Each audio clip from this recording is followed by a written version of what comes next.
สิเจ้าเสื้อบ่ว่าค่อยมาเยี่ยมส่วนนี่นะกาแก่นนี่นะมื้อหนึงประมาณ3-5 รอบนี่แหละคือตอนนี้กับ8 โมงปลายเนาะ9 โมงตอนเช้า7 โมงค่อยลุกมาเบิ่งเท่านึงละค่อยมาหดน้ำแล้วตอนนี้9 โมงบ่มีหยังเฮ็ดมานั่งอยู่นี่คือเก่าจุดที่ปรับปรุงขึ้นมาเพิ่มเติมเนาะคือนี่ยึดเทิงนี่หลังคาเพราะบ่อนนั่งในเวลาตอนสวยมัน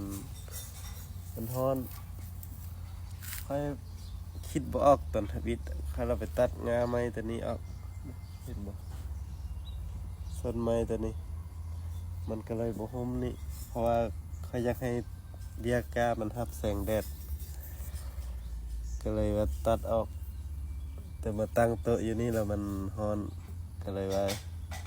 ย่าสะอดเอาเดี๋ยวจะน้อยใบมันก็สิโป่งออก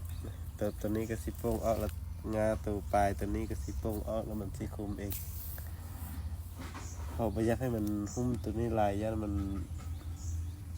เติบโตช้านะ